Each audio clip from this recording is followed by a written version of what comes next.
ये हरियाणा का मतलब एकमात्र तो नहीं कहूँगा, और भी हल्के हैं, बारडा है शायद, और बारडा ही और बड़ौदा दो ही ऐसे हल्के हैं जिनके अंदर पूर्ण रूप से ग्रामीण हल्का है, जिसके अंदर एक छोटा सा बड़ौदा के अंदर तो छोटा सा कस्बा भी नहीं लगता कोई। जनसंख्या तो होगी, जनसंख्या तो 2-2.5 लाख से ज़्यादा होगी, 3 लाख के करीब होगी, 1,70,000 के करीब मतदाता है।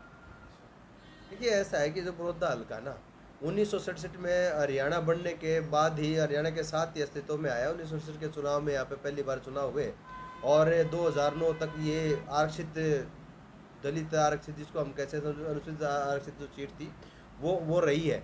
तो इसलिए यहाँ पे आप देखेंगे तो 1967 से लेकर आज तक विकास तो हुए नहीं, मूलभूत आवश्यकताओं को भी ये हल्का तरस रहा है। तो यहाँ तो अब तक लोगों ने विकास नहीं देखा है कि विकास किसे कहते हैं। तो यहाँ पे मैं विभिन्न चीज़ों को लेकर चला हूँ, और अब तक तो एक मांग तो मेरी उपचुनाव के दबाव में सरकार जो है वो मान चुकी है। मेरे जो आपने देखे होंगे जगह जगह मैंने जो फ्लैक्स लगाए हैं, उनमें मैंने लगाया था कि मैं विधानसभा क्षेत्र में अगर विधायक बनता हूँ, जनता मुझे मौका देती है, तो अपने विधानसभा क्षेत्र में महाविद्यालय बनवाऊँगा।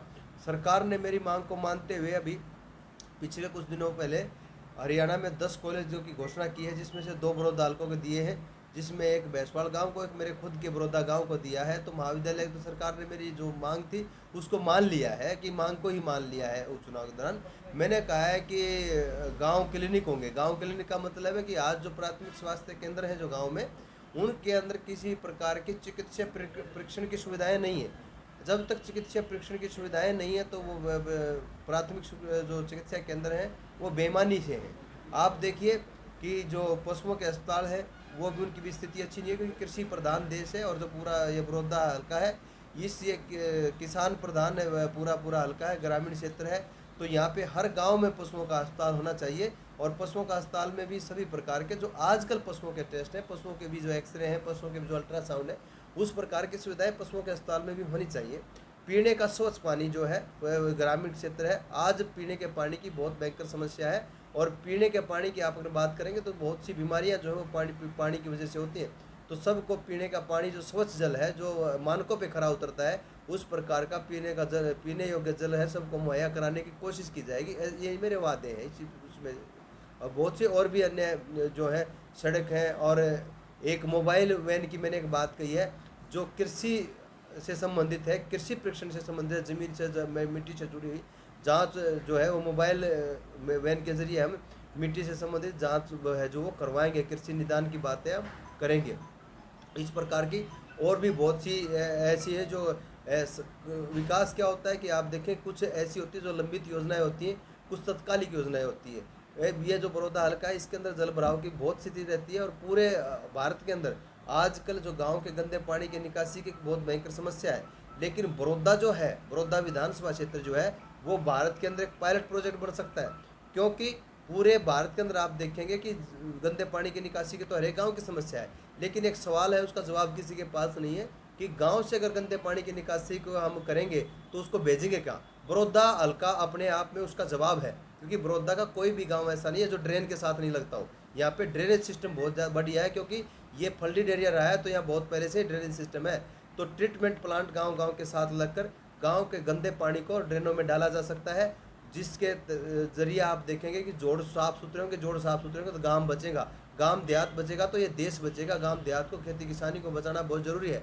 इसलिए गांव के अगर आप देखेंगे, गांव से गंदे पानी की निकासी की व्यवस्था इस बड़ौदा हल्के में हो सकती है, जो पूरे भारत के लिए पायलट प्रोजेक्ट हो सको। तो लेकर आप देखेंगे ये व्यवस्था भी मैंने उसमें ली है कि गाँव के अंदर, शहर की तर्ज पर गाँव के अंदर भी सफाई कर्मचारियों की स्थायी नियुक्ति होनी चाहिए, और सार्वजनिक, और जिस प्रकार से कूड़े का प्रबंधन शहर की उस पे हो रखा है, शहर की तरफ पे गांव के अंदर भी कूड़े के प्रबंधन का कोई सुव्यवस्थित व्यवस्था होनी चाहिए। इस विषय में भी हम काम करेंगे।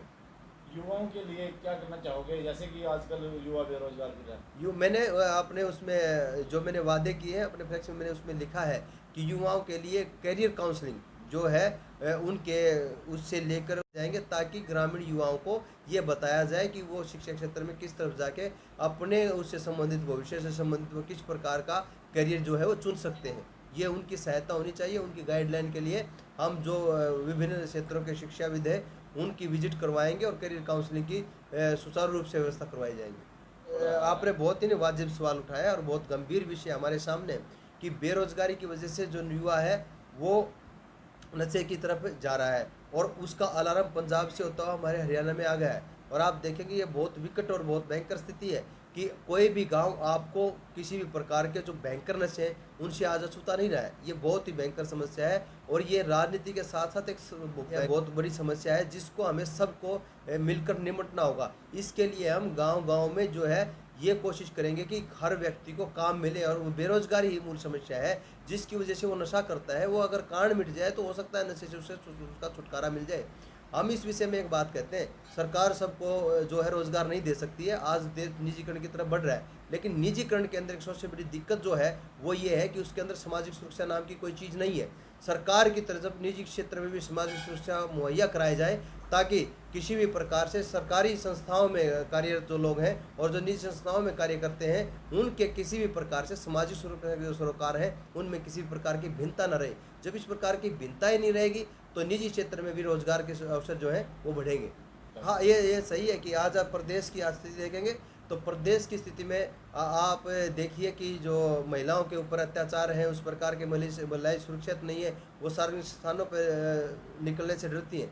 तो पेट्रोलिंग जिसको हम कहते हैं कि एक कंटिन्यू तौर पे गांव में सुनिश्चित किए जाएंगे कि जो है पुलिस बल है जो वो सुरक्षा की दृष्टि को ध्यान रखते हुए निरंतर रूप से गश्त लगाएं। गाँव के अंदर, शहरों के अंदर तो आपको देखेंगे कि निरंतर रूप से गश्त जो है पुलिस की होती है, लेकिन गांव के अंदर तो पुलिस जब जाती है जब कोई किसी प्रकार का कोई घटना घट जाती है, बुलाने पर जाती है। लेकिन हम एक ये चीज़ सुनिश्चित करेंगे कि हर गाँव में पुलिस की गश्त है जो सुनिश्चित हो, ताकि महिलाएँ जो है वो निर्भय होकर अपने गंतव्य की तरफ निकल सकें, अपने काम की तरफ निकल सकें और उनको किसी भी प्रकार की आजकल जो बड़ी बात है महिलाओं के अपराध है, बड़े अपराधों के साथ साथ छीटाकसी है, ताक झाक है, वो भी अगर आप देखेंगे आपराधिक प्रक्रिया में उनको भी अपराध बनाया गया है। अब किसी के ऊपर छीटाकसी ना हो, इस प्रकार की बात हो तो पुलिस की गश्त है जो उसकी निरंतर गश्त की व्यवस्था गाँव में करवाई जाएगी। देखिए, जनप्रतिनिधि अकेला जनप्रतिनिधि के 3 कार्य हैं। आप जनप्रतिनिधि को देखेंगे, जनप्रतिनिधि जहाँ कानून बनवाने का काम करता है वह कार्यपालिका के साथ लग के, वो किसी भी सरकार में हो, जनप्रतिनिधि जनता के प्रति जो जवाबदेही है। और अगर आप देखेंगे अधिकारियों के ऊपर किसी प्रकार से अधिकारियों और समाज और सरकार के बीच की कड़ी है। अधिकारी इस विषय में काम नहीं करेंगे तो किसी अधिकारी की इतनी हिम्मत नहीं है कि वो जनप्रतिनिधि की जायज़ बात को नहीं सुनेगा। देखिए, आपके जो है इसके अंदर एक ही बात के अंदर 2 सवाल हैं। पहला सवाल तो ये है कि नशा सबको पता है, बिक रहा है, फिर भी वो नहीं हो पा रहे। कहीं न कहीं उसकी आप प्रशासन की विफलता मान के चलेंगे, सुरक्षा की दृष्टि से विफलता है। उस विफलता को, उस खामियों को उसके अंदर चुस्त दुरुस्त जिसको हम कहते हैं एडमिनिस्ट्रेशन को चुस्त दुरुस्त करने की बात है। प्रशासन चुस्त दुरुस्त होना चाहिए, उसके ऊपर जवाबदेही तय होनी चाहिए। अगर कहीं पे भी अगर नशा बिकता हुआ पकड़ा जाता है तो वहाँ के जो संबंधित पुलिस अधिकारी है उनकी जवाबदेही तय होनी चाहिए। सीआईडी क्या काम करती है, सीआईडी की जवाबदेही तय होनी चाहिए। राज्य के विभिन्न अंग हैं उनकी जो जवाबदेही है वो तय होनी चाहिए। इस प्रकार से पहली बात। दूसरी बात है कि नशे के ऊपर जो आप बात करें कि मैंने पहले भी आपके सवाल का एक जवाब देते हुए कहा है कि आप देखिए, जब नशे का एक कारण है, बहुत बड़ा कारण है बेरोजगारी, उस बेरोजगारी को दूर करने के प्रयास किए जाएंगे।